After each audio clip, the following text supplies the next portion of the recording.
Welcome everybody to your April 2023 Inflation Watch video where we review critical macroeconomic factors that influence Canadian interest rates and real estate. If this is your first time here, welcome. Please consider leaving us a like, share, comment. Let's dive right in.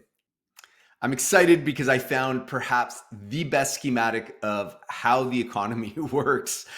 Very technical, but I think it does a really good job of illustrating. Now, this little figure here is the US Chair of the Federal Reserve, Jerome Powell.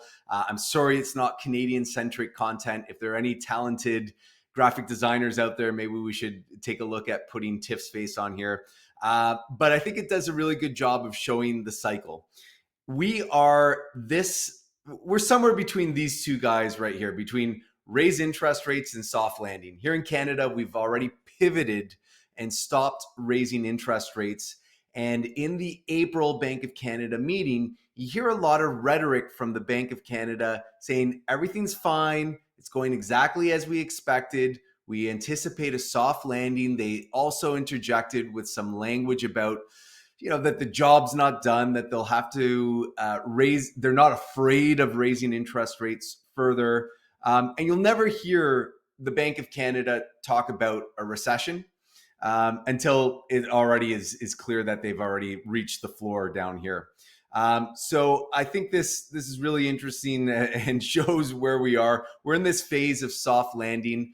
And I also think it helps to illustrate how far we are away from that all-important pivot to interest rates. As far as the Bank of Canada overnight lending rate is concerned, there was a meeting at the beginning of April. That was the second consecutive meeting that they held the interest rate unchanged at 4.5% over here. And you can see this is the forecast projecting forward. This is kind of the official forecast of what is expected. And it's predominantly a hold for the coming months. And then you can see that the first expected drop isn't going to happen until the first quarter of 2024. To be determined. This is an area of speculation and debate between the market and the Bank of Canada. Of course, Bank of Canada is saying everything's fine. The market on the other side is saying, no, not so fast. We think there's some weakness. And we're seeing that reflected in lower bond yields. So it'll be interesting to see who cracks first. Is it the market that's right, or is it the Bank of Canada? What about the all-important inflation figures? Well, they continue to trend in the right direction, which will make the Bank of Canada happy. The March inflation number came in as anticipated at 4.3%. So you can see this very quick drop off. Now, it may seem when you look at this that, hey, we're doing a really good job at dropping inflation, but it's actually not exactly what's happening here, because you have to think that the way inflation is calculated is compared to the previous month. And it's a comparison to where we were March of 2022, which was comparatively high. So it's not so much that inflation is dropping, it's that it's not increasing. And so when you compare it to the base year effect, it's called the base year effect. Statistically or mathematically, it looks like it's dropping. And so that's why when the Bank of Canada says that by the midsummer, they expect the inflation rate to be 3%, that's probably fair, because you can see this big peak that we had, when was it? April, May, June of 2022 is going to come off the chart, and that'll be the base year that gets eliminated.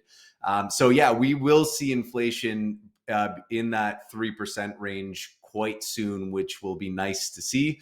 But it doesn't mean that prices are dropping. It just means that prices aren't accelerating anymore. What about bond yields? So bond yields impact fixed rate mortgage pricing. And the way I like to think about bond yields is, if you're sitting in a car, bond yields are showing you the road ahead. That's like looking through the front windshield. When we talk about the Bank of Canada and policy rates, that's like looking in the rearview mirror, because they're responding to things that happened in the past. Inflation and all these factors are a response to things that happened many, many months ago. Whereas the bond yield market is trying to predict where we're going in the future. Is it recession? Is it higher interest rates? Is it higher inflation?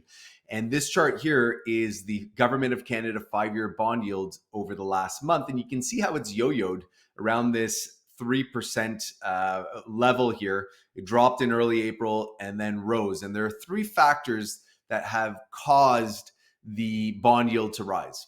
Number one is that in the United States, they are not done yet raising interest rates.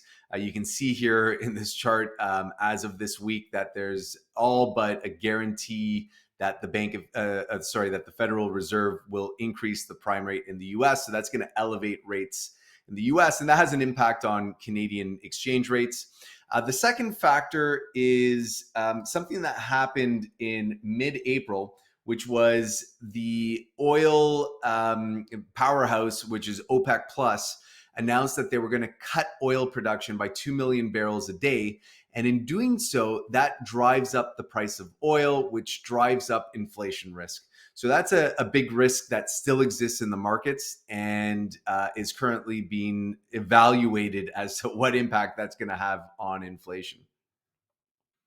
So where does all this leave us with Canadian mortgage interest rates? Well, at the moment, interest rates have come down. 5-year fixed rate mortgages can be found for as low as 4.4% all the way up to 5%.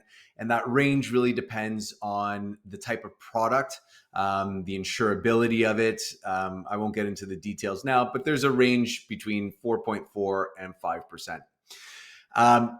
Short term, I don't think we're going to see any quick drops to fixed rate mortgages. I think they're going to kind of stay here for the next few months because bond yields have kind of trended back up and the downward pressure has eased. The macro picture, though, is that fixed rate mortgages should drop as we head into the latter part of this year and recession warning signals become clearer. That will impact the bond market, which will have an impact on fixed rate mortgages. If you have to choose a mortgage today, I think the best way to go would be with a short-term fixed, anywhere between 12 months and 36 months. You don't necessarily want to commit to a 5-year term because we do anticipate that rates will be lower as we head into recession later, into next year.